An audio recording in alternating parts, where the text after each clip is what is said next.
Ya, em, Giska, Mas Kelingnya udah ditelepon. Mm-mm.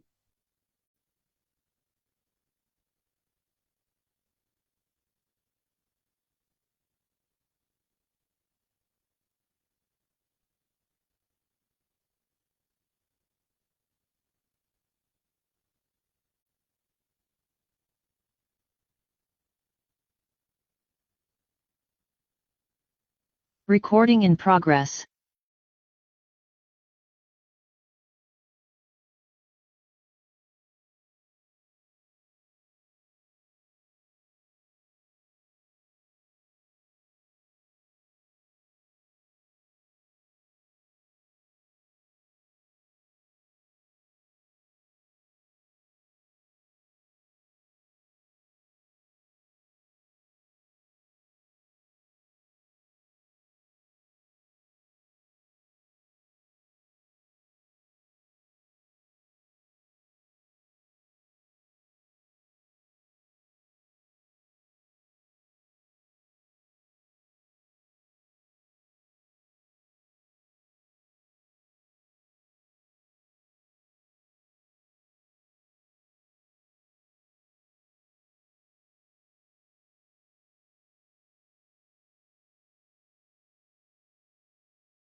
Baik.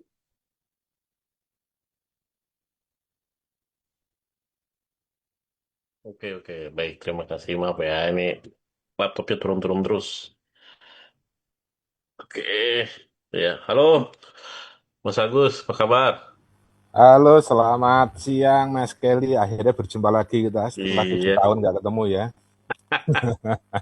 pengen mampir lagi, Sehat-sehat tapi Mas. belum ke situ. Sehat-sehat. Alhamdulillah, kenyang nih Mas. Habis makan siang tadi. Ah, monggo-monggo. Iya.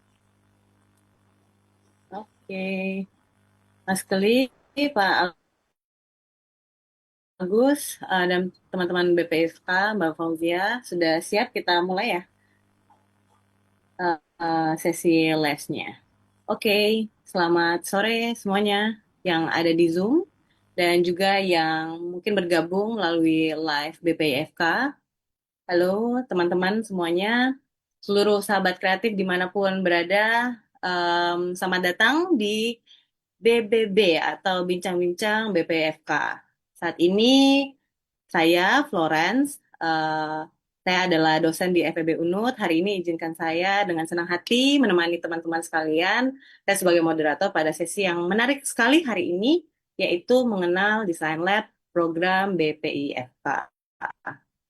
Terima kasih untuk teman-teman semua yang sudah meluangkan waktu pada sore hari ini untuk yang ada di Indonesia bagian tengah sekarang pukul 15.00. Untuk teman-teman di Indonesia bagian barat sekarang masih jam 2 dan untuk teman-teman di Indonesia Timur sudah memasuki sore hari jam 16.00. Halo semuanya, saat ini kita akan membahas tentang tadi Design Lab sebagai salah satu program dari BPIFK. Untuk teman-teman yang bergabung di live Instagram, boleh silakan kasih reaction atau memperkenalkan diri di kolom komentar di live IG. Oke, teman-teman, sebelum kita mulai, saya ingin mengajak dan merefleksikan sedikit ya, mengingat nih, kira-kira kalau misalnya teman-teman biasanya membeli barang, entah itu via online ataupun langsung datang ke toko, biasanya membeli barang itu karena apa ya alasan utamanya? Apakah mungkin karena harganya, langsung lihat harganya, atau karena tahu story di belakang produk itu, atau simply mungkin yang cewek-cewek ini sering nih membeli hanya karena lucu. Dibeli produk, lucu, langsung beli, impulsif buying ya. Mungkin di sini ada mungkin yang relate dengan pengalaman saya itu saya sering sekali impulsif buying hanya karena desainnya lucu, saya langsung beli gitu. Oke, sehingga itu mungkin bisa jadi bahan reflektif sesuai dengan tema kita ya pada hari ini tentang tentang desain gitu. Oke, dari situ saya mulai berpikir bahwa oh keberhasilan sebuah produk itu ternyata tidak selalu ditentukan oleh kualitasnya saja yang baik gitu. Tapi seperti manusia itu first impression ternyata desain itu juga sangat berperan penting gitu. Bukan hanya sekedar estetika, tapi juga itu mengandung identitas, cerita, dan nilai-nilai dari produk itu. Nah, tantangannya adalah bagaimana kita bisa membuat produk ada eh, berbeda dan memiliki nilai lebih dari sisi desainnya, sehingga bisa berdaya saing di pasar. Nah, melalui sesi pada hari ini, kita akan bersama-sama mengenal lebih dekat dengan program Design Lab BPIFK dan bagaimana sih program ini bisa membantu IKM, khususnya fashion dan kria, untuk berkembang dan naik kelas. Sudah tidak sabar sekali ya, teman-teman yang di live IG maupun di Zoom harus pantengin sesi ini gitu biar kita bisa sama-sama belajar. Nah, tentunya saya di sini tidak sendirian. Pada sore hari ini saya sudah ditemani oleh Mbak Fauzi yang cantik dan Mas-mas yang ganteng. Di sini ada Pak Agus dan Mas Keli. Oke, mungkin ini terdengar klise tapi tak kenal maka tak sayang. Saya ingin mengajak teman-teman yang ada di live IG sekarang dan mungkin yang di Zoom untuk kita mengenal narasumber kita di sore hari ini. Oke, pertama di sini telah hadir bersama kita Mbak Fauzia. Mbak Fauzia ini dari tim BPWFK. Sama-sama nih kita di Bali nih ya. Mbak Fauzia akan berbagi perspektif mengenai pentingnya desain dalam pengembangan industri fashion dan kria, serta memperkenalkan lebih dekat apa sih program desain lab dari BPIFK. Karena ini ordalnya kita nih dari BPIFK nih. Halo Mbak Fauzia, apa kabar? Halo, kabar baik Mbak Flo. Halo Mbak Fauzia. Baik ya. Senang sekali hari ini bisa bertemu secara virtual dengan Mbak Fauzia kembali, walaupun mungkin kita di beberapa pertemuan offline juga sering bertemu ya. Nah, untuk mengawali diskusi kita, saya ingin mempersilahkan Mbak Fauzia untuk mungkin satu, memperkenalkan diri terlebih dahulu kepada teman-teman yang sudah bergabung, dan bisa ceritakan sedikit apa sih peran Mbak Fauzia dalam program Design Lab ini dari BPI. Baik, makasih Mbak Flo. Jadi sebelumnya perkenalan dulu, saya Fauzia Arifatunisa, biasa dipanggil Fauzia atau Fau juga boleh. Nah, untuk eh, kalau di BPFK sendiri, saya jabatannya sebagai penyuluh perindustrian dan perdagangan. Nah, lebih tepatnya kami para penyuluh itu di sini ada di tim pengembangan produk dan kreativitas. Begitu sih Mbak Flo. Baik, terima kasih Mbak Fauzia. Nah, selanjutnya kita juga ditemani oleh sosok yang sudah sangat dekat ini wajah lama sekali nih. Dan sering muncul dalam berbagai program BPFK, yaitu Mas Keli. Halo Mas Keli, selamat di BSD atau Jakarta ya Mas ya, mungkin masih siang di sana. Oke, ini Halo di Mas. Amerika ini. Oh, Enggak. Lagi suasana Piala Dunia aja. Halo Juan, apa kabar? halo Mas Keli, kabar baik. Boleh dong sedikit perkenalan mungkin buat teman-teman yang belum kenal. Mas Keli ini sebenarnya siapa sih dan kenapa sih kita harus dengerin hari ini Mas Keli ngomong gitu? Boleh dong Mas. Oke, terima kasih Juan. Halo teman-teman semua. Nama saya Muhammad Seon atau panggilannya Mas Kelly atau Kelly silahkan. Saya adalah CEO yang sedang menyamar. Wah, bukan ya, kita bukan lagi drakor. Saya dosen di Prastia Mulia di BSD, teman-teman. Biasa membantu teman-teman di IKM untuk pengembangan manajemen usaha, pengembangan kreativitas supaya bisa ya simpelnya naik kelas, simpelnya membantu untuk ada teman konsultasi dan kan kalau kita di pendidikan itu biasanya banyaknya pengetahuan dan dibilang kurang praktik begitu ya. Nah, saya mencoba untuk menjembatani itu supaya pengetahuan yang ada bisa dipraktikkan buat teman-teman di IKM, mau di program desain lab dan yang lain-lain. Dan saya juga berharap apa yang saya pelajari dari teman-teman di engraving gitu ya dan teman-teman lain itu saya bawa ke kelas. Gitu. Jadi supaya bisa terjadi transfer pengetahuan.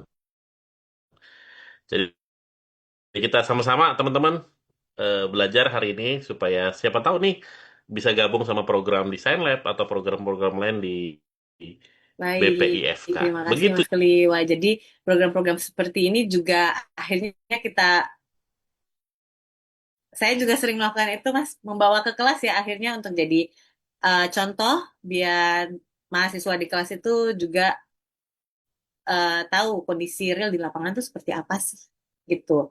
Oleh karena itu, di sore hari ini pun kita mengundang langsung praktisi yang langsung menjalankan bisnis di bidang ini, gitu. Jadi di sini sudah hadir bersama kita Pak Agus dari Dr. Engraving.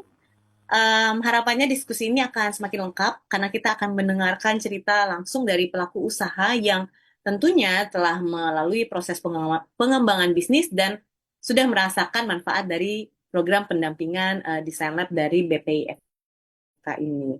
Pak Agus hari ini sudah Ya, hadir. Selamat sore selamat Bapak. sore Apa kabarnya Mbak Florence. Bapak? Alhamdulillah kabar baik hari ini dan saya akhirnya ketemu lagi dengan mentor lama saya dan sampai hari ini masih jadi mentor ya, Mas Kelly dan teman-teman lain yang ada di Prasmul ataupun di Kementerian Perindustrian.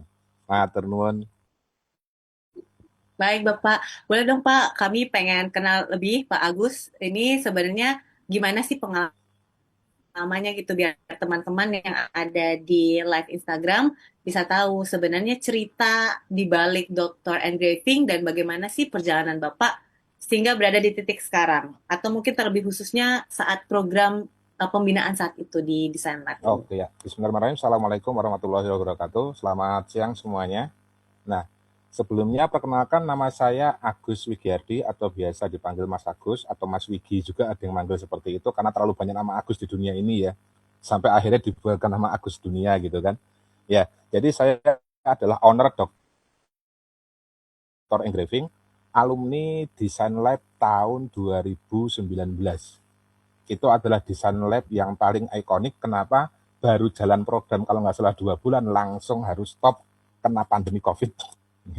Ya, jadi itu sangat seru sekali desain waktu itu karena kita berhadapan dengan kondisi ekonomi yang mungkin kalau dikatakan 2026 ekonomi ambruk, bisa dipastikan 2020 pada saat pandemi itu satu dunia lebih ambruk, ya lebih lebih hancur kondisi pokoknya parah bahkan apalagi untuk kelas UMKM itu pengen naik kelas rasanya itu baru pengen belajar udah langsung diantem meteor gitu ya jatuh gitu kan. Nah tapi justru di event-event itu akhirnya jadi sebelumnya ketika saya ikut Desain 2019 itu posisi saya pekerjaan utamanya adalah guru les matematika ya. Pekerjaan utama saya itu justru malah di engraving di dunia souvenir itu masih sampingan. Terus terang seperti itu. Nah, tapi hari ini alhamdulillah di 2026 tepatnya di 2023. Nah, ini matur nuwun sudah dikirimi slide-nya, Mbak. Bisa dari slide yang awal. Jadi supaya kelihatan nih bagaimana sebelum saya ikut Design Lab dan hari ini. Nah,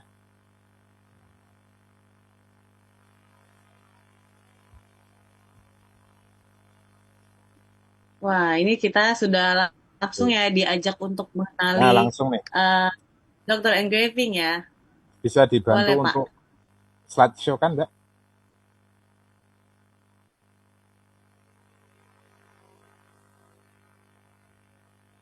Baik, boleh dibantu oleh Nah, operator. Silakan. Di sini kita sudah melihat nih ada foto. hmm. Siapakah yang ada di foto ini? Kalau Pak bisa Agus saat di waktu muda mungkin ya. slideshow, bisa nggak? Boleh di slideshow? Oke. Oke.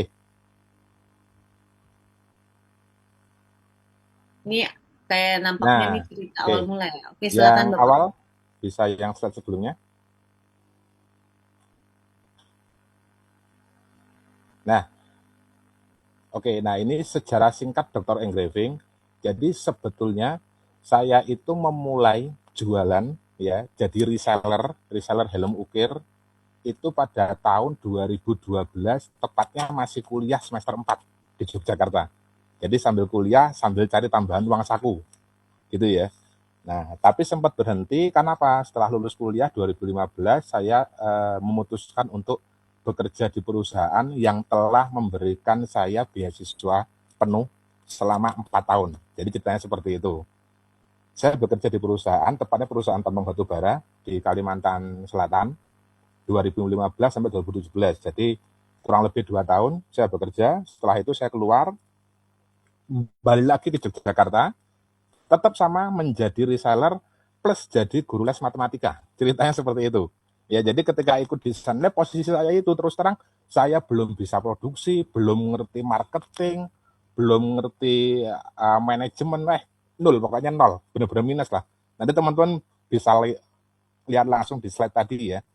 Nah, akhirnya kita di 2023 setelah perdebatan panjang ya antar isi kepala nih. Sebenarnya dokter yang diving itu mau dibawa kemana sih gitu kan?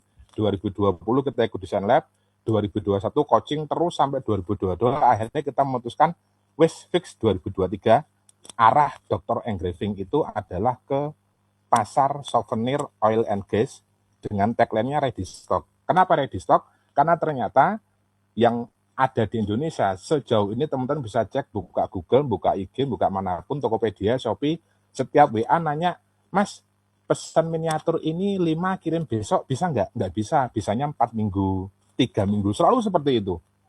Padahal kalau kalau saya baca chat-chat dari klien itu hampir 90% itu mintanya adalah terburu-buru, kesusu, pesan sekarang besok kirim, kayak kayak pecel, kayak pesen nasi goreng pecel lele itu loh. Kalau bisa Tahu tak bulat tungguin ya, mas. Pak? Tahu Iya, bulat ya, kalau dadakan bisa ya. tak tungguin mas, gitu, gitu ya. Nah, jadi nah, dulu awal saya itu cuma punya satu desain miniatur 2020 ya. Nah, itu sekarang alhamdulillah desain kita itu lebih dari 200 dengan total stok miniatur ada sampai 350 pieces. Itu range harganya paling murah 1 juta, paling mahal 15 juta. Ready stock semuanya. Gitu ya. Nah, lanjut Mbak slide-nya. Nah, ini teman-teman, ini di 2020 waktu masih ikut desain lab. Nah, bisa dibayangkan ya, itu kontrakan plus tempat usaha jadi satu. Jadi ruang tamu itu saya jadikan sebagai tempat usaha. Jadi belum ada plafon, lantainya pun masih semen, rumah tua gitu ya. Tonton bisa lihat di sana barangnya cuma ada 1, 2, 3, 4, bisa dihitung jari lah, nggak nyampe 10 itu. Tapi walaupun barangnya cuma dikit, saya dengan PD-nya jelasin ke para turis-turis yang datang. Nah, jadi saya jalin kerjasama dengan travel agent yang ada di Yogyakarta. Kalau mereka bawa tamu, Mbak coba mampir ke tempat saya. Nah, gitu. Siapa tahu nih dari tamu-tamu itu yang datang lihat karya-karya saya ada yang tertarik gitu kan. Nah, jadi kita harus pede aja. Jadi teman-teman nanti kalau mau berusaha jangan terus merasa kayak kecil hati atau nggak pede atau malu, ah mas barang saya masih dikit, barang saya masih jelek, nggak apa-apa. Minimal teman-teman tuh berani untuk maju, berani untuk ngomong, ini loh saya tuh punya barang ini, saya tuh bisa bikin ini gitu. Itu saya ketemunya boleh-boleh semua loh itu. Nggak malu, pede aja kita ngomong kan. Gitu. Lanjut. Ya. Nah ini ukurannya itu 3 x 7 meter, bayangkan ukuran cuma segitu, cuma ada barang 2 biji lah pokoknya. Nah, lanjut Mbak. Nah itu saya sering kalau ada bule lewat di depan gang, depan rumah itu tak ajak mampir. Nah itu yang sebelah kiri juga ya tak ajak mampir. kasih minum kayak ajak ngopi kayak pokoknya apa aja lah gitu loh ya, nggak perlu malu, harus pede gitu ya. Ini Lanjut. mentalnya sudah entrepreneur banget nih ya Pak saat Oke. itu. Gitu ya. Nah, ini waktu sebelum ikut Desain Lab 2020 kita masih di kontrakan sederhana dan alhamdulillah 2026 matur nuwun Mas Kelly, matur nuwun semua mentor dan seluruh penyelenggara Desain Lab ya. Alhamdulillah yang dulu awalnya kita ngontrak ya, rumah ngontrak, tempat usaha jadi satu, hari ini kita sudah bisa beli 2 rumah cash tanpa utang gitu ya.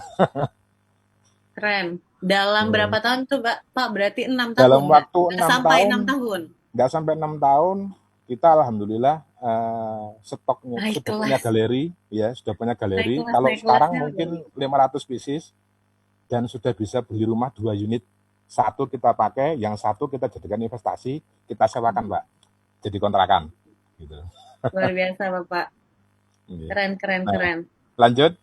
Nah, Silakan. ini adalah yang sebelum. Nah, ini setelah ikut program Desain Lab nih. 1, 2, 3. Nah, ini galeri kita yang sekarang, yang awalnya 3 kali 7 meter, sekarang kita menempati di atas lahan 14 kali 15 meter. Nah, isinya apa aja sih dalamnya gitu ya. Nah, kita lihat, monggo dilanjut slide-nya. Nah, ini galerinya jauh lebih rapi ya, jauh lebih termanajemen, pasarnya pun sudah terfokus gitu ya. Nah, jumlahnya pun banyak, yang tadi ditempel di tembok cuma 1, 2, Iya. 3 biji gitu kan. Sekarang kita Sekarang bervariasi banget ya Pak ya. mampu untuk beli rak gitu ya, mampu untuk beli rak, pasang lampu gitu kan. Ini di ruangan showroom ini sekitar ada 250 pieces sampel. Ingat ini hanya sampel ya, karena itu tiap item misalnya beda. Stok itu ada di gudang belakang. Nah, silakan Mbak, tolong dilanjut slide-nya. Nah, ini adalah sampel-sampel yang ada di ruangan galeri ya, di ruangan showroom. Nah, tiap miniatur kita harus ada sampelnya 1, taruh di depan. Nah, lanjut. Nah, ini sampel-sampelnya terus. Nah, ini masih sampel semuanya. Nah, stoknya setelah ini kita masuk ke area gudang. Nah, yang tengah itu adalah area gudang stok. Itu ada 1, 2, yang terfoto 2, tapi sebenarnya ada 1, 2, 3, 4, 5. 5 rak totalnya ya. Total 5 rak. Dan fokus kita adalah di dunia oil and gas serta pertambangan. Jadi di sana isinya miniaturnya itu mayoritas didominasi untuk dunia migas dan dunia pertambangan. Fokus kita utama akhirnya setelah ikut Desain Lab, ketemulah, Mas, pasarmu tuh bukan lagi orang-orang yang suka motor untuk ngukir helm, ngukir blok mesin, ngukir tangki, bukan. Tapi coba Anda masuk ke pasar yang lebih spesifik, gitu ya, yang lebih dibutuhkan. Nah, akhirnya kita nyebar, kita analisa semuanya, oke Pak, kita berani masuk ke pasar migas. Dengan tagline-nya tadi, kalau yang lain itu harus pesen dulu, PO dulu, Mas pesen 3 minggu, 4 minggu, Mas pesen, oh ya Pak 6 bulan, lah butuhnya besok, gitu kan. Nah, solusinya apa? Ya kita harus menyediakan ready stock. Pelan-pelan, dari awalnya stoknya cuma 1, 2, tempel di tembok tadi ya, ada keuntungan tiap bulan, kita sisihkan, buat lagi stok 4 dijual laku lagi, jadi 10 jadi 20, dan tidak kerasa, itu stoknya sekarang tuh 500, mungkin kalau sama yang mentah-mentah 1000 ada, gitu ya. 1000 ada. Nah, Luar lanjut Mbak, biasa. slide berikutnya. Nah, ini perjalanannya nih. Jadi, kalau zaman sekarang kan no pic hoax ya. Tanpa gambar, tanpa postingan tuh bohong ya. Jadi, apalagi sekarang zaman sosmed. Jadi, kita nggak bisa bohong, nggak bisa mau supaya terkesan from zero to hero gitu ya. Nggak. Teman-teman bisa cek langsung di IG saya, IG Dr. Engraving itu IG-nya perjalanannya. boleh Itu tahun nanti kita 2020. tulis di kolom chat ya. Mbak operator boleh Ya, silakan. betul. Itu ada di atas tuh, Dr. Engraving tuh. Nah, ini perjalanan kita, itu masih di tempat yang lama, terus semennya sama, catnya masih hijau gitu ya. Yang tadi awalnya baru ada miniatur 1, 2 ditempel di tembok, itu sudah mulai beli rak 1, rak 2 gitu ya. Terus pesanan datang dari Papua, Alaska, Malang gitu. Lanjut lagi Mbak. Jadi yang saya tampilkan ini adalah postingan-postingan saya di IG. Nah, itu anak saya umur 1,5 tahun yang ada di foto tuh.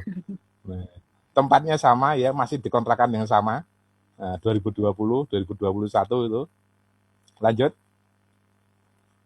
Nah, ini kita sudah alhamdulillah kita pindah ke kontrakan yang lebih layak. Karena kontrakan sebelumnya itu ya begitulah kondisinya ya. Kita pindah. Nah, ini 2023, alhamdulillah salah satu karya kita itu di-repost oleh yang namanya akun IG-nya Pervo Blogger Drilling Rig. Itu teman-teman bisa cek, itu salah satu akun IG terbesar di dunia yang dia itu khusus menangani dunia pengeboran minyak. Jadi saking mereka tertariknya dengan produk kita, mereka beli, di posting di IG mereka. Awal mula kita akhirnya memutuskan untuk sekali 6, awal pertama kali sewa kios. Terus tempatnya nggak cukup, akhirnya kita pindah ke kios yang sekarang. Nah, tambah luas. Lanjut. Nah, ini yang produk-produk kita yang sudah go internasional. Yang paling kiri itu ada di Qatar, yang tengah kita kirim ke Afrika, terus yang paling kanan itu sampai di gedung Burj Khalifa Dubai.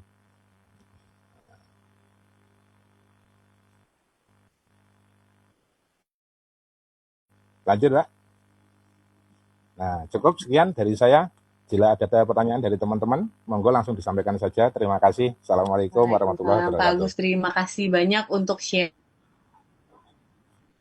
Tadi kita sudah diceritakan dengan bukti-bukti juga ya, dengan gambar-gambar yang itu apa ya, before after gitu, untuk melihat seberapa berubahnya Dr. Engraving tadi dari tahun 2020 sampai di Ye. tahun sekarang ini 2026.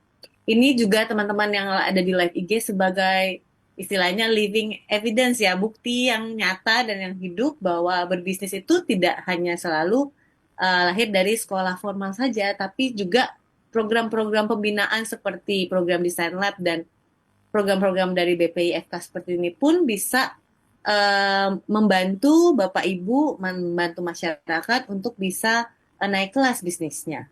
Buktinya sudah ada Pak Agus, Dr. Engraving. Boleh saya membuka kesempatan buat teman-teman apabila ada pertanyaan, silahkan ditanyakan sambil memantau yang ada di live Instagram, ya Pak Agus. Kalau misalnya Mbak Mas Operator, kalau misalnya ada yang bertanya di live IG, boleh tolong saya di forwardkan pertanyaannya di via chat Zoom. Mungkin sembari menunggu komentar ataupun pertanyaan dari teman-teman di live IG, saya ingin beranjak ke narasumber kita yang kedua. Kalau tadi kita dari sisi peserta, sudah beberapa kali juga Pak Agus ini ya menjelaskan bahwa sebelum program seperti ini, setelah program seperti ini. Mentor saya adalah Mas Kelly gitu. Nah, sekarang kita pengen dengar nih dari sisi Mas Kelly sebagai mentor sekaligus sebagai pihak yang menginisiasi juga program Design Lab ini. Kira-kira boleh dong diceritain saat awal membuat program ini, visi dan arahnya tuh apa sih Mas? Dan dari sisi mentor, bagaimana sih saat membina IKM itu sampai bisa menjadi IKM yang naik kelas seperti Dr. Engraving ini? Oke, ya terima kasih Juan. Saya langsung aja ya. Saya mungkin tidak pakai slide. Mudahnya kalau desain lab ini Bapak Ibu teman-teman semua IKM dan semua yang mungkin hadir di IG Live kok sama begitu ya, apakah pelatihan atau pendampingan begitu dengan program-program lainnya. Tapi ada satu hal yang sebenarnya itu menjadi pembeda. Tidak hanya satu hal sih, nanti ada beberapa hal yang coba saya sampaikan sebagai pembeda. Yang pertama, Bapak Ibu teman-teman IKM, apa yang beda dari Design Lab adalah pertama kita menyasarnya itu sentra. Nah, mungkin kan kita pernah dengar sentra ya. Sentra itu tempat berkumpulnya IKM-IKM. Ada yang sentranya itu adalah natural begitu, terbangun dengan sendirinya. Karena misalnya berkumpul di satu wilayah. Waktu itu kalau tidak salah kan Mas Agus juga dulu dari kota gede ya, kalau Perak begitu ya. Akhirnya melipir-melipir begitu ya sekarang. Karena mungkin di kota gede juga sudah cukup padat. Jadi memang sasaran kita adalah program Design Lab ini sentra. Nah, kenapa sentra? Ya semuanya berkumpul di situ. Jadi kalau pelatihan kan biasanya kita kumpulkan di satu tempat atau di satu gedung gitu ya. Kalau kita enggak, kita datang desain labnya itu ke sentra. Itu yang pertama. Kedua, Nah, kita tahu nih di sentra itu berbagai macam variasi masalahnya, variasi tantangannya. Dan ternyata banyak sekali kondisi sentra-sentra itu banyak yang mungkin kalau mandiri gitu ya, itu jadinya produknya itu-itu aja. Mungkin kita pernah datang ke satu tempat. Oleh-olehnya kok kayaknya itu-itu aja gitu ya. Misalnya kalau kita bikin produk kerajinan, kerajinannya itu-itu aja. Bahkan nih kalau nggak salah nih kan kebetulan saya juga dari Jogja juga nih. Waktu itu kalau nggak salah sampai sekarang nih masih ada pertentangan tentang namanya bakpia kukus ya. Mungkin nanti bisa di, di, dicari juga tuh informasinya. Ada beberapa yang protes bahwa itu mah bukan bakpia kukus, bakpia itu harusnya dipanggang atau apa. Tapi kan munculnya bakpia kukus itu kan berarti satu bentuk R&D begitu. Bahwa kemudian dia nebeng kata-kata bakpia itu adalah caranya untuk bisa mendapatkan eh, top of mind di konsumennya. Nah, ini yang mungkin kadang sering terjadi di sentra bahwa kita takut untuk membuat produk yang baru, desain baru, atau ya berubah dari apa yang sudah tertanam di sentra. Jadi kalau di situ yang laku itu yang saya buat. Jadi yang membuat akhirnya ragam atau variasi produk itu tidak terlalu banyak. Kecuali yang terjadi di IKM-IKM secara pribadi. Walaupun di dalam sentra, tapi dia berani untuk berbeda. Nah ini kita coba bahwa jangan sampai ini hanya terjadi di satu atau dua orang IKM saja.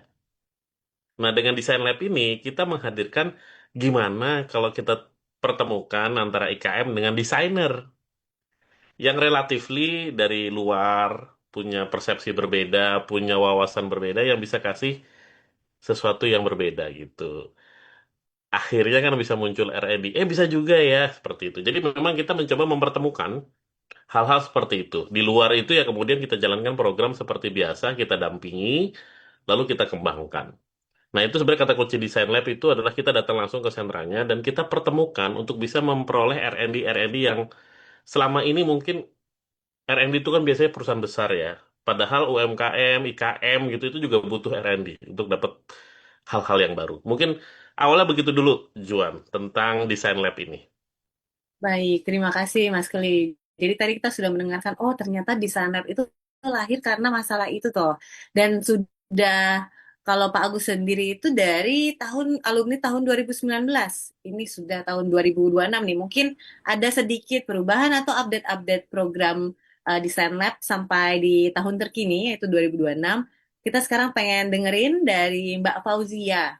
Mungkin lebih jelasnya lagi program desain lab BPIFK tahun ini seperti apa? Apakah mungkin masih sama dengan tahun-tahun sebelumnya ataukah ada perubahan-perubahan terbaru? Boleh kita dengarkan penjelasan dari Mbak Fauzia? Baik, terima kasih Mbak Flo.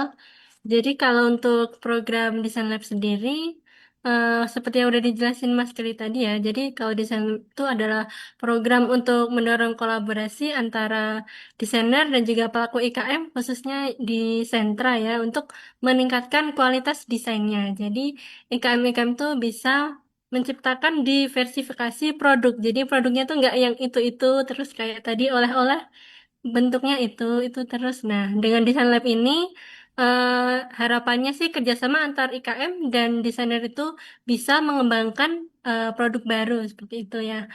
Lalu kalau di desain lab ini kita eh, menyatukan antara desain, teknologi industri, bisnis, dan juga konsumen untuk menciptakan new product atau produk baru itu sendiri. Nah, dari program ini nggak cuman dari desainer atau IKM saja, jadi kita juga ada dari antropologi juga dan juga praktisi bisnisnya gitu. Jadi melalui kolaborasi yang dilakukan ini diharapkan akan tercapai tujuan dari program Design Lab yaitu membangun ekosistem industri di sentra IKM, lalu meningkatkan value added bisnis berbasis pasar atau market base dan juga mendukung pengembangan pariwisata.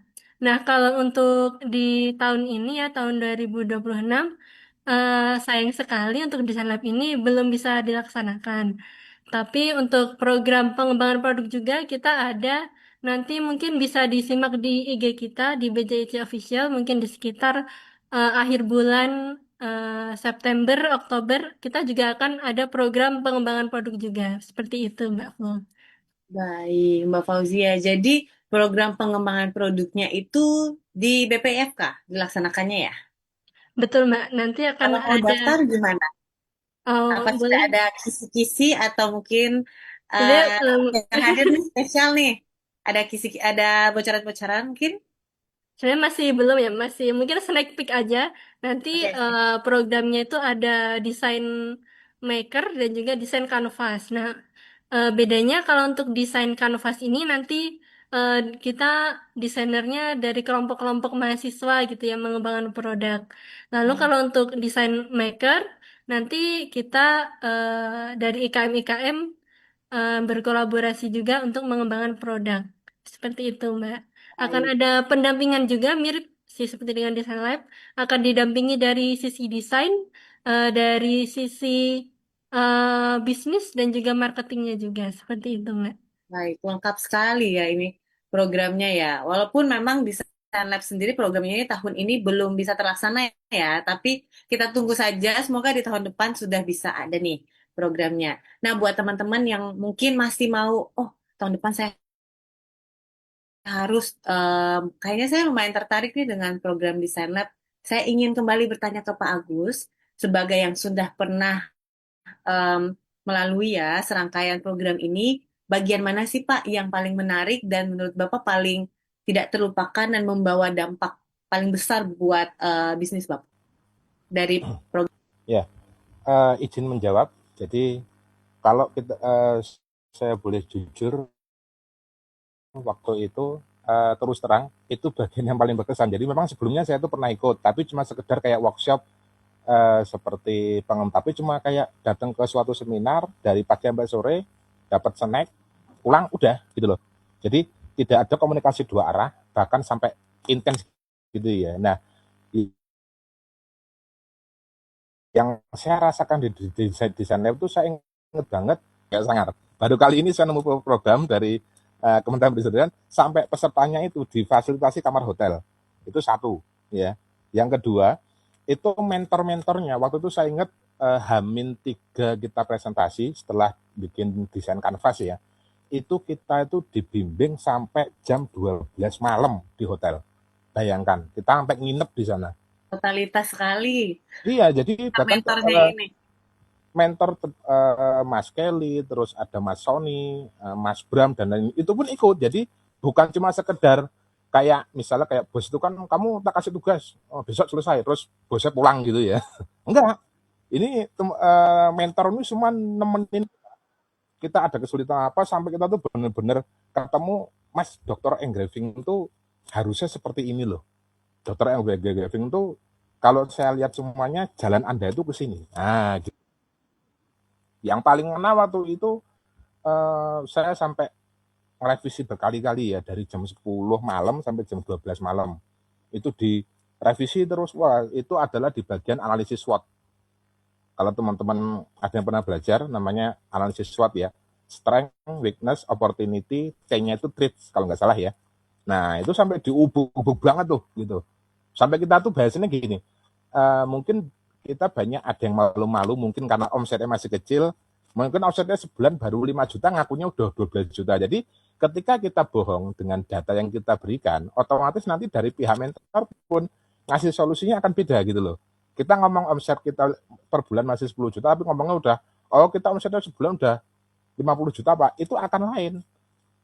Nah, isinya. Jadi kita harus diminta sejujur-jujurnya gitu kan. Kalau emang masih sampingan kayak dulu saya ngomong, Pak, saya itu masih sampingan loh. Jadi saya tuh nggak mengerti ilmu produksi, tahunya saya cuma jualan gitu kan. Itu pun hanya sekedar untuk nambah uang saku gitu. Saya akan meninggalkan pekerjaan sebagai guru les matematika. Itu saya tinggalkan terpaksa karena pandemi COVID. Karena nggak ada lagi permintaan kan, UN ditiadakan, kayak gitu loh. Nah, jadi akhirnya ya sudah, satu-satunya harapan saya adalah desain lab itu, gitu. Dan saya kaget, wah, ini ada sekelas dosen gitu kan. Bahkan kalau nggak salah ada juga dosen dari UGM Mas ya, Mas Sais Matahari Rasain. Faransihat. Beliau dari dari Visipol UGM juga dampingi kita. ya, ada dari Prasmul, dari kementerian banyak. Nah, saya katakan itu adalah kondisi yang langka. Suatu program sampai mentornya itu nungguin, gitu ya, sampai kayak udah kayak pacaran lah bahasa saya ya, dampingi terus, gitu loh. Ayo mas, terus mas, ini masih salah, ini harusnya gini gini, wah sampai malam gitu, sampai jam 12 malam pokoknya. Kalau belum rampung, lembur sampai pagi pun mereka siap nungguin kok itu, mentor-mentornya itu. Jadi itu dari sekian program yang pernah saya itu, saya nggak pernah itu ya, sampai dimentori sampai sebegitunya gitu loh. Padahal kita tuh dikatakan UMKM juga enggak, bahkan sebagian kayak saya masih sampingan, tapi mereka tuh mau nungguin gitu loh. Yang mungkin di luaran sana masih banyak nih yang udah levelnya pengusaha omsetnya miliaran gitu ya. Tapi mereka tuh tidak segan, tidak kayak pilih-pilih gitu ya. Ayo mas, pokoknya kamu tuh bisa, saya yakin lah didampingi gitu. Jadi dengan semangat para mentor ini, kita juga sebagai peserta tuh ikut semangat kan. Yang awalnya menjadi sesuatu yang tidak mungkin, tapi begitu di mentor ini, oh mungkin kok. Yang awalnya saya dulu waktu 2020 setahun omset cuma 100 juta, 80 juta. Nanti kalau ada tuh datanya tuh, kalau mau ditampilin ya, tadi pihak operator gitu ya. Itu 2025 kita mencatat omset satu tahun tembus dari yang dulunya 100 juta setahun, kita 2025 tembus di angka 1,8 M. Nah, Luar setahun. biasa. Iya, gitu. Luar Jadi biasa. itu sih kesan-kesan saya di situ, karena ini program yang sangat wah sekali, sangat excellent sekali ya, sangat eksekutif gitu dibanding yang lain. Nah, ngatain Mbak. Terima kasih banyak Pak Agus. Ini dari ceritanya saja, saya sih tidak punya bisnis ya Pak, tapi mungkin buat teman-teman lain di luar sana yang punya bisnis pasti sudah istilah anak muda tuh mupeng ya, muka pengen. Kayaknya udah pengen banget nih ikut program Design Lab ini gitu. Apalagi tadi disampaikan bahwa mentor-mentornya sangat totalitas, mentor-mentornya sangat membantu para IKM gitu. Nah, ini juga kita bersyukur hari ini sudah hadir juga ya Mas Kelly dari sisi mentor. Kita bisa langsung bertanya juga Pak, kenapa sih mentor-mentor dari BPIFK dan juga Design Lab ini mau extra miles gitu, Mas Kelly? Apakah em, boleh diceritakan kenapa sampai extra miles seperti itu? Dan yang kedua, saya juga penasaran, biasanya penyakit IKM sebelum ikut program, kemudian istilahnya didampingi, kemudian sembuh setelah program itu apa sih, Mas? Gitu. Before afternya dari sisi mentor. Silakan, Mas Kelly. Ya, terima kasih Juan. Jadi kalau memang boleh saya sedikit membuat kesimpulan apa ya yang tadi disampaikan itu ya, sebenarnya mentor juga melihat bukan hubungan mentor dan mentee, mentor dan IKM ya. Bapak Ibu teman-teman kita kalau sudah masuk di BPIFK ini rata-rata sudah koneksinya adalah keluarga gitu. Jadi makanya mentor-mentor itu bisa sangat dekat, yang positif ya teman-teman, bukan dekat yang gimana begitu. Tidak ada batasan yang, bukan tidak ada batasan kemudian gimana-gimana, enggak. Maksudnya tidak ada batasan yang tetap profesional, tapi batasannya itu tidak kaku begitu. Makanya kan kita juga pendekatannya rata-rata yang ada di dalam mentor-mentor ini, mentor-mentor yang pastinya sudah pernah punya bisnis dengan level yang harusnya begitu ya, minimal di atasnya IKM, kemudian ada di pendidikan. Karena memang kalau teman-teman didampingi hanya oleh praktisi, itu juga kadang membuat satu arah aja. Karena praktisi jago, atau misalnya punya keahlian, tapi kepakarannya itu biasanya tunggal. Dan kemudian bagaimana menstrukturkan situasinya itu kadang sulit karena apa yang dia sampaikan hanya berasal dari yang dialami. Sedangkan kalau kami dari pengajar yang punya pengalaman bisnis, kita tadi mencari cara. Makanya tadi setuju sekali apa yang disampaikan oleh Mas Agus bahwa ya memang harus jujur karena apa yang mau kita sampaikan terhadap yang bisnis 5 juta, bisnis 10 juta sama bisnis 1 M itu beda gitu. Nah, seperti saya misalkan waktu itu mungkin mirip dengan program Design Lab, kita program CBI, bimbingan saya sudah hampir 2,6 setahun untuk omsetnya 2,6 miliar. Ya, saya hanya tinggal bilang fokus saya adalah membangun dianya untuk siap menjadi pemimpin. Saya tidak lagi ngurusin yang detil-detil. Gimana pemasarannya nanti, udah enggak gitu, karena dia sudah menemukan. Tapi bagaimana dia bisa membangun tim, gitu. Jadi nanti beda bagaimana caranya. Nah ini Kenapa kita bisa lakukan itu tadi ya sama tadi kita keluarga, kita ya tidak ada transaksional dan memang sangat diusahakan mentor ini tidak punya hubungan dengan IKM-nya. Selanjutnya pun juga seperti itu. Gitu kan kadang ada yang akhirnya gimana begitu ya malah kemudian bergabung menjadi sesuatu tidak seperti itu. Makanya kalau misalkan seperti saya ada teman-teman mentor yang lain itu biasanya main ke satu kota itu kadang juga kontak aja cuman bilang lagi di sini gitu ya. Akhirnya kita ketemuan kumpul benar-benar seperti keluarga. Jadi kenapa melakukan itu ya karena kita juga happy sebagai mentor. Karena kalau mentornya dari dosen itu ketemu yang dunia praktik itu kan sangat happy sekali.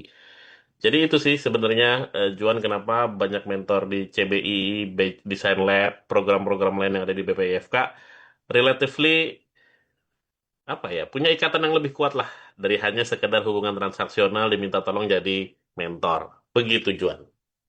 Baik, terima kasih Mas Kelia. Karena memang pure ya intentionnya sehingga memang benefit yang dirasakan oleh IKM itu juga pure juga gitu. Dapat memang langsung benefitnya dan teringat-ingat sampai di obrolan tadi Pak Agus berkali-kali apa menyebutkan ya mentor itu sangat membantu kami sekali.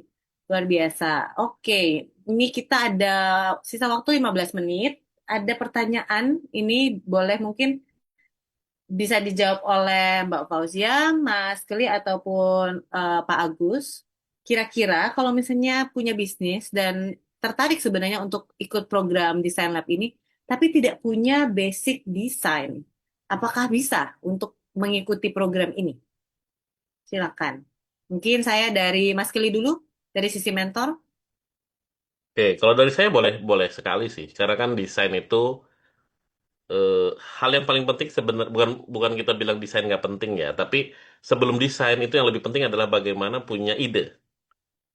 Itu saya tuh pengen bikin begini, saya tuh pengen begini, tapi kadang itu tidak bisa diterjemahkan dalam bentuk gambar, dalam bentuk satu prototype atau apa. Nah, itu perannya masuk di situ.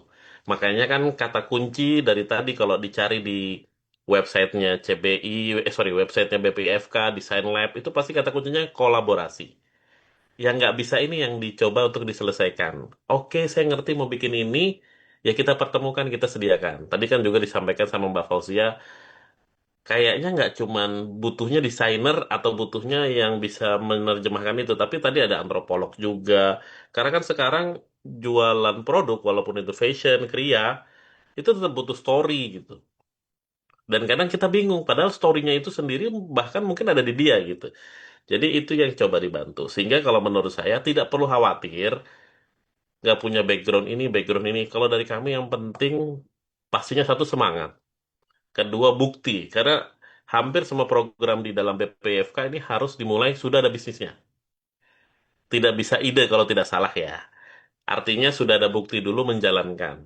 Nah ini yang lebih penting. Itu dua hal itu aja yang buat kami penting, semangat, ya sudah. Jalan berikutnya tinggal apa ya kalau bukan bukan nurut sih, tapi lebih ke arah yuk sama-sama bareng gitu. Itu aja sih. Juan, silakan. Baik, terima kasih Mas Keli. Nah, tadi mungkin Mas Keli sudah menyampaikan ya dari sisi mentor, pengalamannya selama menjadi mentor di Design Lab maupun program-program BPIFK. Kita tanyakan kepada tuan rumah yang mengurusi program ini, Mbak Fauzia, silakan. Bagaimana nih kalau misalnya tidak punya basic design, apakah dari sisi penyelenggara ini it's okay? Tadi juga butuh konfirmasi, apakah harus sudah punya bisnis? Kalau tidak punya bisnis, mohon maaf, belum bisa gitu.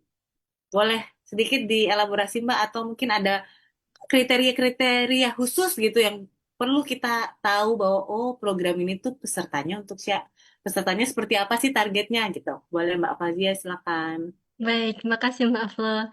Jadi kalau untuk program Desain Lab ini sendiri, sebenarnya pesertanya lebih menyasar ke sentra. Nah, kalau kita melihat sentra sendiri, mungkin kebanyakan udah bapak-bapak, ibu-ibu gitu ya, atau mungkin punyanya pengalaman yang turun-temurun nih, kayak misal dapat ilmu dari keluarganya teknik ini. Nah, biasanya kalau dari sentra itu malah sedikit yang malah dari background desain. Nah, oleh karena itu sebenarnya desain lab ini karena menyasarnya di sentra itu bisa banget walaupun nggak ada background desain. karena di program Design Lab ini nantinya kan kita juga menghadirkan desainer, lalu juga antropolog dan juga praktisi-praktisi bisnis seperti itu. Nah, jadi dengan adanya mentor dan yang ahli-ahli ini, kita bisa mengembangkan produk yang ada di sentra-sentra gitu.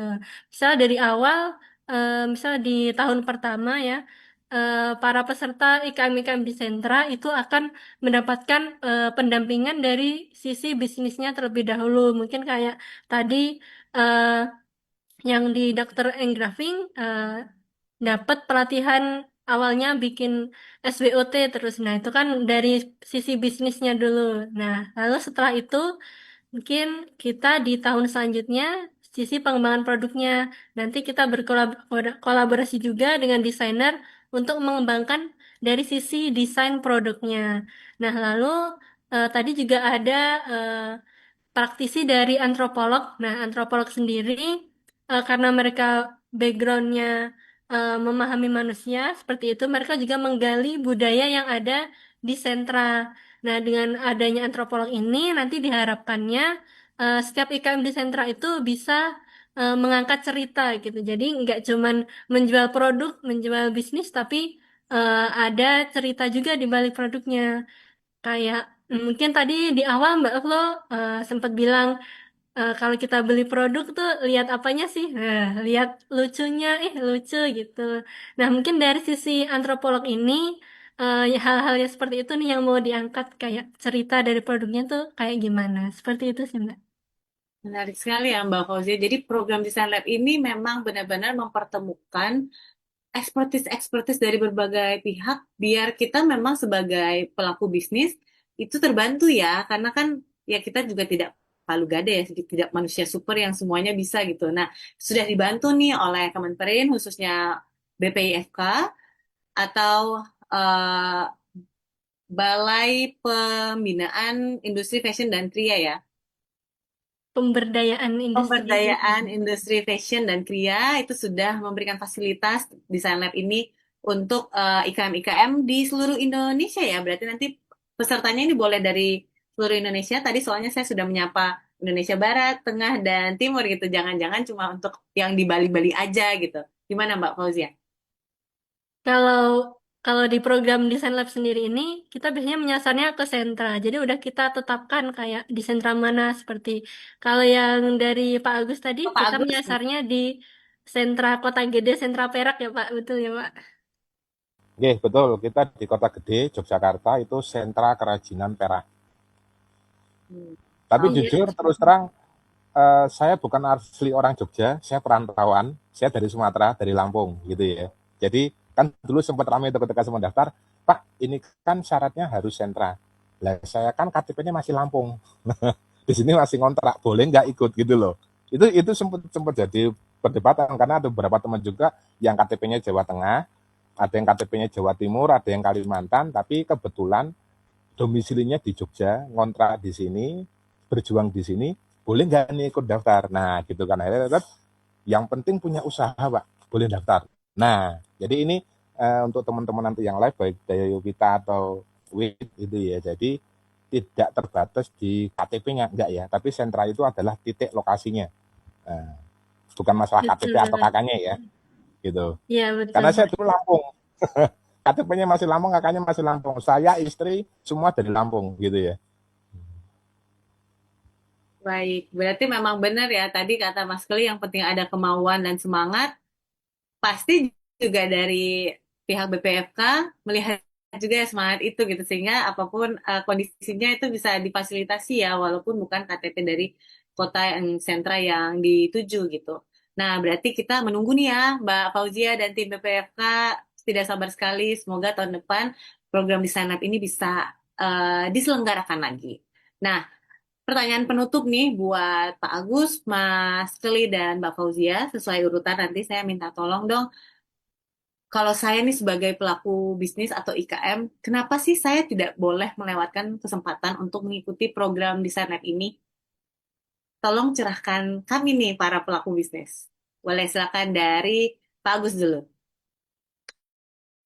Izin menjawab, pertama, kalau kita lihat dari track recordnya, Desain Lab itu adanya di 2020, kemudian kalau nggak salah di 2022, tapi itu hanya di fashion ya, batik di daerah Klaten sama Gunung Kidul. Lalu base ketiga belum tahu nih ada kapan. Jadi salah satu alasan kenapa nih para pelaku bisnis harus ikut ini program belum tentu ada setiap tahun loh. Bahkan 2022 sampai 2026 belum ada kan? 4 tahun sekali belum tentu ada loh. Iya.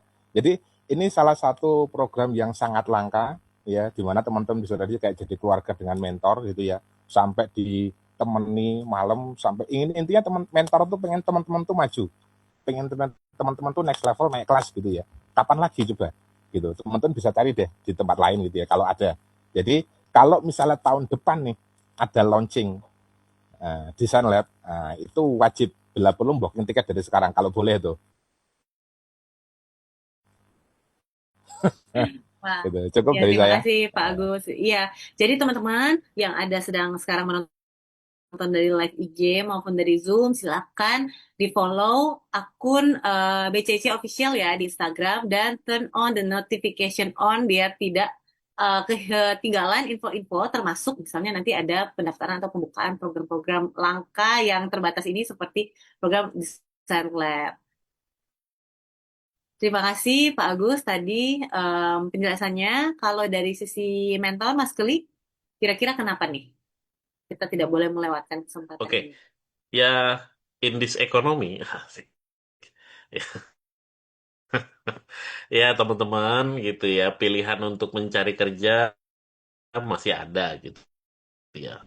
Tapi pilihan untuk mengembangkan bisnis tertutup gitu, kapanpun bisa. Dan teman-teman, kalau teman-teman melihat bahwa sekarang itu situasinya disebut krisis, kita lihat saja gampangnya begini. Kalau kita lihat perlombaan balapan, balapan motor, balapan mobil, MotoGP, Formula One, di mana sih titik seorang pembalap bisa take over atau membalap pembalap lainnya? Jarang sekali di garis lurus. Biasanya di tikungan. Kenapa? Karena disitulah kemampuan skillnya kelihatan dibandingkan mesin motor itu. Nah, definisi tikungan in this economy adalah krisis. Jadi, momen inilah yang sebenarnya momen buat teman-teman bisa overtake.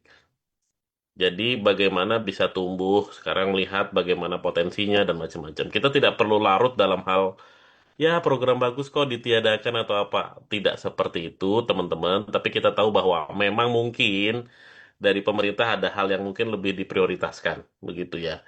Tapi jangan tunggu lama-lama begitu. Kalau memang nanti belum kita tuju ada desain lab, teman-teman sudah bisa mulai kok dari yang lain. Dan ini tidak dilarang dalam tanda kutip. Jadi kalau boleh nih, kalau teman-teman lihat di belakang saya ini, ya ada tulisan apa aja. Kalau Kak Juan boleh nunduk sedikit, ada sini bisa, Creative Talk, Seraya, Desain Lab, IFCA, CBI. Semuanya itu kadang dimulai dari info session biasa. Dan banyak sekali yang mulai dari mana, pindah ke mana. Dan itu boleh. Nanti bisa dikonfirmasi sama Mbak Fauzia. Bukan berarti saya udah pernah ikut CBI, saya tidak boleh ikut Design Lab. Atau saya sudah ikut Design Lab, tidak boleh ikut CBI. Atau karena saya sudah menang di IFCA, saya tidak boleh ikut CBI. Nyatanya, banyak sekali yang lolos-lolos IFCA itu desainnya bagus, tapi di bisnisnya nggak masuk. Makanya akhirnya ikut CBI. Kalau nggak salah ada Mas Rengkuh ya dulu bikin dari apa tuh eh, pengganti apa namanya styrofoam Yang itu pelepah akhirnya itu ya, Pak. Ya, Lepas nah pisau. pelepah pelepah pelepah sorry pelepah susah pinang. banget. Heeh. Artinya boleh. Nah memang gongnya ada di beberapa, tapi teman-teman ikut aja dulu yang sedang dibuka. Nanti mungkin bisa tanya Mbak Fauzia yang dibuka apa di tahun ini, karena nanti bisa transfer kok, saya mau ikut yang ini, mau ikut yang ini, boleh. Itu ini bukan sesuatu yang kalau udah ikut IFCA nggak boleh ikut Design Lab, kalau udah ikut Design Lab nggak boleh ikut CBI. Semoga saya nggak salah ya. Terus saya katakan saya jadi menterinya ngomong gitu. Tapi maksudnya nanti dipastikan, setahu saya kita sering ketemu kok ikut di sini karena kita memang pengennya tumbuh. Karena ujung-ujungnya sebenarnya bukan program ini, tapi bagaimana ujung-ujungnya teman-teman jadi IKM dan merekrut banyak tenaga kerja. Karena kan tujuan IKM itu menjadi industri, lalu melakukan industrialisasi, memberi nilai tambah, menambah lapangan kerja. Itu sih Kak Juan, terima kasih. Terima kasih banyak Mas Keli, keren sekali penjelasannya. Akan saya pakai tuh contoh yang tikungan tadi Mas. Nanti saat kelas atau apa, bagus sekali itu. Terima kasih ya. Itu tadi penjelasan dari Mas Keli ya. Boleh dikonfirmasi nih sama Mbak Fauzia. Gimana Mbak untuk program-program yang tadi sudah kita sampaikan? Kira-kira boleh ya? Berarti kita ngikutin semuanya ya. Tidak menutup kemungkinan sudah daftar satu, tidak boleh daftar yang lain. Mbak Fauzia? Nah, jadi seperti kata Mas Kelly tadi, yang penting tuh jangan takut mencoba, jangan takut memulai. Bukan berarti program ini nggak ada, nanti aja deh saya bikin usahanya, kan nggak gitu juga ya. Kalau mungkin saya jelasin beberapa program yang ada di atas ini. Mungkin kalau yang dari entry yang level awalnya, mungkin bisa dari uh, Creative Talk atau Seraya. Nah, Creative Talk itu kan cuman dari kayak sesi bincang-bincang, workshop singkat aja. Mungkin kita cuma dapat materinya secuil secuil aja dari produk. Nah, untuk selanjutnya ada uh, IFCA. Kalau IFCA ini lebih untuk ke kompetisi desain buat mahasiswa gitu ya. Jadi mahasiswa-mahasiswa yang punya ide desain bisa didaftarkan di IFCA untuk penghargaan, ada penghargaannya juga. Nah, kalau setelah itu nanti akan ada juga seperti desain lab ataupun CBI. Nah, kalau desain lab yang udah saya jelasin tadi lebih ke sentra IKM. Nah, kalau CBI ini dari bisnis. Misalnya yang udah punya bisnis kayak misal dari IFCA cuman tadi kayak yang dari Mas Rengko yang punya pelepah itu kan produknya dari IFCA, tapi itu kan masih awal cuman desain aja, belum bisnisnya. Nah, selanjutnya Mas Rengko ini mulai mengembangkan bisnisnya dan ikut lagi di CBI juga bisa. Nah, eh, nanti ada yang mungkin sebelumnya ada juga sini bisa dan mungkin dari peserta-peserta IWICA yang cuma mahasiswa mau membentuk bisnis itu kan ada perlu dari sisi legalitasnya NIB dan lain-lain tuh bisa ikut program yang sini bisa seperti itu, Mbak. Baik, terima kasih Mbak Fauzia. Dari BPFK ini memfasilitasi ya semua market segment baik yang individual maupun yang secara sentra, dari yang mau mendaftar sampai yang ingin mengembangkan intermediate sampai advance bisnis juga difasilitasi oleh BPIFK, luar biasa. Nah, karena waktu kita ini sudah lewat ya dari jam 4 sore, mungkin akan kita tutup, tapi sebelum itu saya mau mengingatkan lagi teman-teman yang ada di live IG maupun yang akan nanti menonton video ini, silahkan jangan ragu-ragu lagi untuk follow Instagram dari BPIFK. Di mana Mbak Fauzia? Di @BCIC official. Oke, dan bisa juga turn the notification on biar tidak ketinggalan info. Oke, teman-teman yang sekarang sedang ada di seluruh Indonesia di live IG ini yang menonton, saya Florence atas nama BPFK mengucapkan banyak terima kasih kepada teman-teman yang sudah bergabung. Terlebih khusus juga saya ingin mengucapkan terima kasih kepada Pak Agus dari Dr. Engraving, Mas Kelly, dan Mbak Fauzia yang hari ini sudah berbagi waktu dan pengalamannya kepada kita semua. Untuk teman-teman juga yang di live Instagram, bincang-bincang BPFK ini akan masih ada sesi-sesi selanjutnya ya. Jadi jangan ketinggalan karena akan ada pembahasan tentang program-program dari BPFK yang lain gitu. Nah, saya Florence selaku moderator ingin memohon maaf apabila terdapat kekurangan selama saya memandu jalannya diskusi ini. Selamat sore untuk kita semua, tetap semangat berkarya dan terus berinovasi. Terima kasih semuanya. Terima kasih semuanya. Terima Oke, kasih terima Mas kasih. Keli, Pak Agus. Monggo-monggo lanjut.